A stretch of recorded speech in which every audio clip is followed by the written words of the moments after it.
e macroeconomia, tá? Microeconomia é aquele estudo que a gente faz mais preocupado com o mercado, com o comportamento de quem está produzindo e com o comportamento de quem está consumindo. Tá? Muitos dos estudos que a gente faz dentro do agronegócio, quando você está trabalhando com um produto específico, né? Estou preocupado aqui com soja, eu estou preocupado aqui com o consumo de frango, eu estou preocupado aqui com o consumo de suínos, ou eu estou preocupado aqui com o consumo de uma determinada vacina, de uma determinada ração, de um determinado suplemento, de uma determinada máquina. Então você está preocupado com uma questão microeconômica. E existe a análise macroeconômica, quando você está tendo aquela visão de conjuntura. Aí o que você está analisando? Tá? Você está analisando as políticas públicas que aquele governo está tentando implementar, ou está dando continuidade. Você está olhando o PIB do país, você está olhando o nível de emprego no país, você está olhando a inflação do país. E é óbvio que você está de olho também no quê? No mercado internacional. Porque a macroeconomia ela está intimamente relacionada com o mercado internacional. Então é óbvio que nas nossas análises de conjuntura você vai se utilizar tanto de recursos da microeconomia como da macroeconomia. Entretanto, em alguns momentos você vai estar preocupado mais com os conceitos microeconômicos e em alguns momentos com as questões conjunturais. No caso do nosso agronegócio brasileiro atual e futuro mais ainda, eu espero que seja mais ainda, a questão internacional temos que estar de olho, preocupados com a questão de conjuntura e preocupados com a questão internacional. Por quê? Porque nós somos exportadores. E infelizmente ainda somos grandes exportadores de commodities.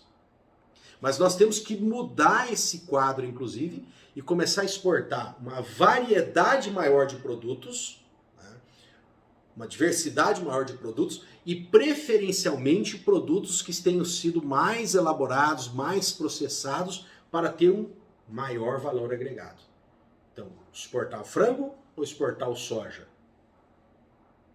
Exportar o frango que foi produzido com milho, que foi beneficiado, com soja que foi extraído o óleo, que foi produzido o farelo, e que a formação desses dois, milho, farelo, e aí vem depois suplementos, né, minerais, suplementos vitamínicos, dosagens de antibióticos, seja lá o que for necessário colocar, tá?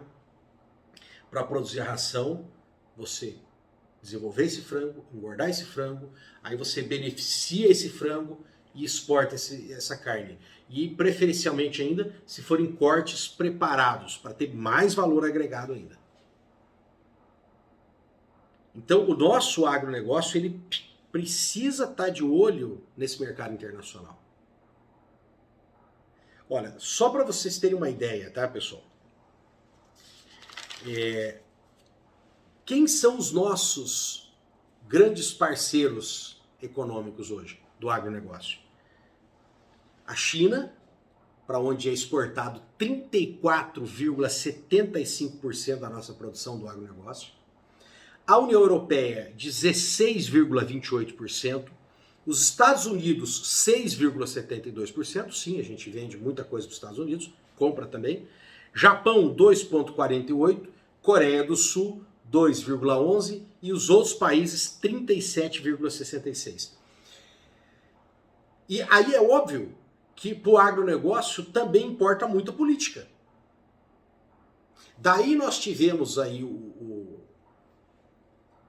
deputado federal, filho do presidente, não que eu veja que seja um deputado federal importante, mas é importante por ser filho do presidente, que faz esses ataques ideológicos à China, e no caso aqui nem estou questionando se ele está errado, tá, nesse aspecto.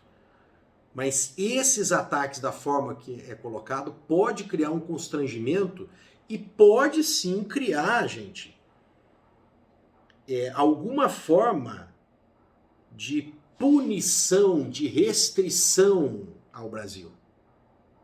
Oh, não, mas a China precisa dos nossos produtos. Cara, a China peita os Estados Unidos, meu amigo. A China peita os Estados Unidos, vai peitar a gente. Ela pode criar lá um mecanismo, gente, uma elevação de tributos que diminui um pouco a nossa venda para eles. Já cria um problema enorme, porque nós estamos falando aqui de quem compra 34,75. Olha, se você pegar todos os outros, no final, como eu falei para vocês, dá 37,66. Então, se você pegar ali que sabe-se lá quantos países estão envolvidos nesses 37,66, só a China dá quase tudo isso junto, 34. Então, sim, tem que tomar muito cuidado com aquilo que fala. Não estou dizendo que a China está certa, não. Um país que tem um sistema político horrível, horrível, horrível. As pessoas não têm direitos, né? Até a questão da religiosidade lá é manipulada, as pessoas são perseguidas. Mas tem que ser inteligente, né? Tem que ser inteligente. Não tem como Chihuahua ficar latindo e tentando morder o pitbull, né, gente? Tem que ter sabedoria para tratar das coisas. Inclusive, se você quer combater essa ideologia, não é através de bravatas, né? É através de bravatas. Você tem que estar trabalhando em projetos que desenvolvam a economia de um país para que ele se torne uma potência econômica e aí sim você possa fazer projetos educacionais, etc., seja lá o que for, para combater essa ideologia. E não falando abobrinhas aí nas redes sociais, tá? Então isso atinge sim o agronegócio, atinge todos nós que precisamos de trabalho, que queremos ganhar a nossa vida honestamente, e ficam pessoas falando besteiras, que podem comprometer o trabalho de outras pessoas. Então uma coisa é um cidadão comum falar uma coisa como essa, né? Outra pessoa que tem um cargo público, tá, gente, desempenha uma função, ele tem que vigiar a boca, porque ele compromete o trabalho dos outros. Tá? E tem uma outra questão política aqui também. Ué. Vocês perceberam os dados? Olha lá, 34,75% China, e a União Europeia 16,28%. Esse tratado, que poderia estar desenrolando, gente, poderia estar aumentando essa proporção aqui. Consequentemente, nós não teríamos tanta dependência assim da China. Então, mas também por questões ideológicas, por uma escolha de política pública, essas negociações do Tratado Mercosul-União Europeia também não avançam. Tá?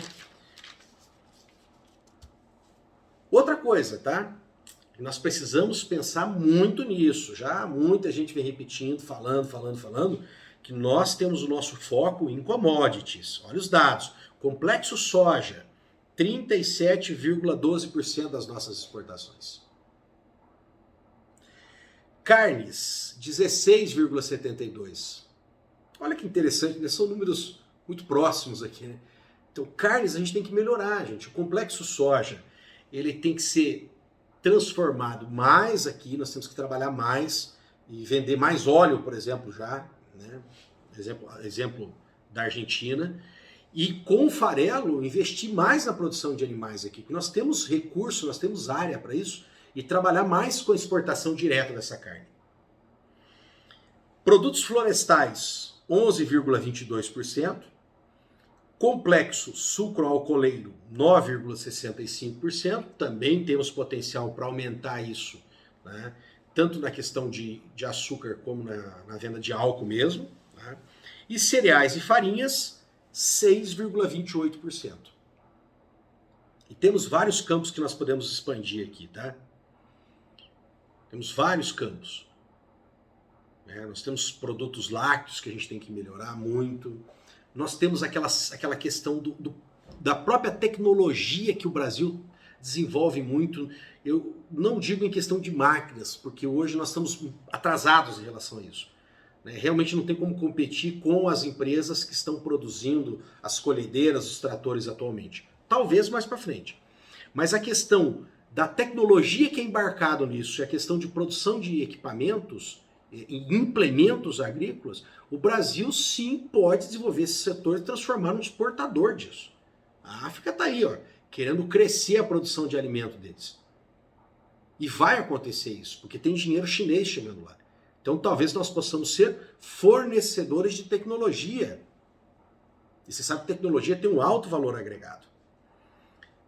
Outra coisa do agronegócio, gente, importantíssima, é essa questão do equilíbrio, né, da balança comercial. Por quê? Porque o agronegócio, ele exporta muito mais do que ele importa, né, dos seus insumos para produzir. Alguns dados para vocês aqui em bilhões de dólares, tá? Por exemplo, em 2007, nós exportamos 96 bi e importamos 14,2 de dólares. 2018, exportação de 101,2 bi, importação de 14.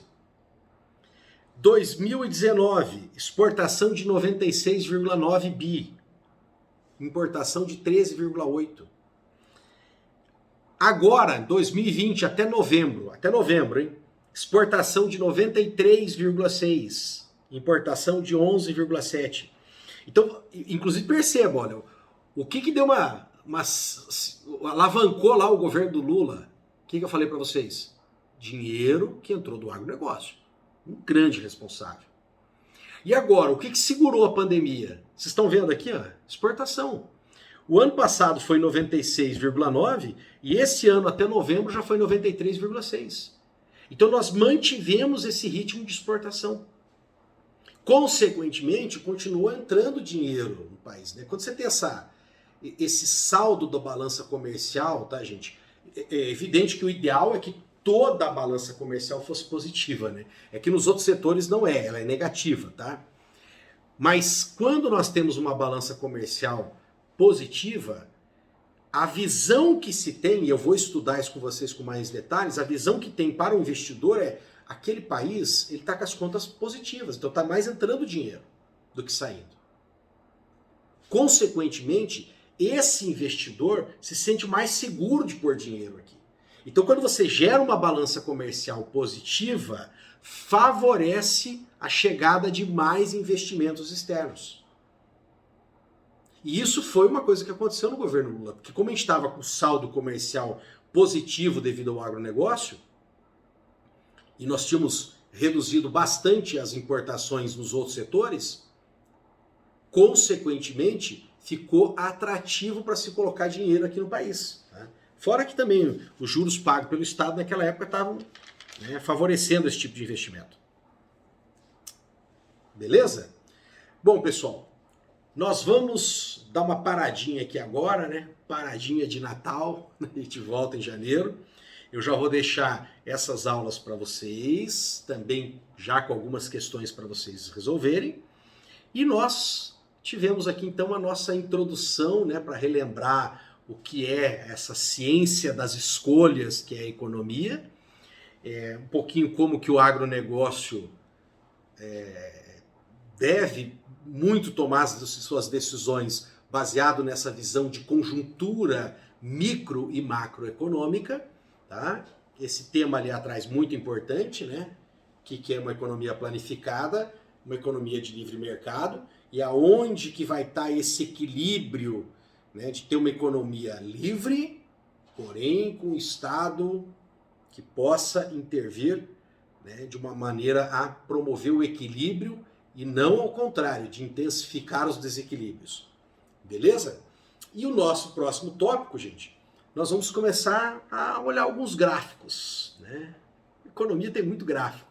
E aí nós vamos começar a estudar aqui a curva de possibilidade de produção, que é quando a pessoa tem que começar a fazer as suas escolhas, tá bom? Isso é importante também você ter uma visão gráfica que vai facilitando didaticamente, né, a nossa mente quando a gente está lá diante da atividade e que a gente tem que fazer escolhas, né? Alocação de capital, o que produzir, para quem, como, onde, quando, beleza? Desejo a vocês aí Feliz Natal, tá?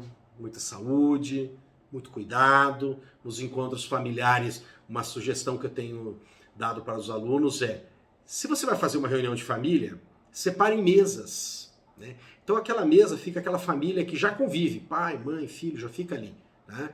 E especial cuidado com os idosos. Tá? Eu sei que é difícil, todo mundo quer abraçar o papai e a mamãe, o vovô, a vovó, mas tenta manter esse distanciamento porque ainda a gente está vivendo, na verdade não é ainda, né? Esse momento de final do ano está pior, né?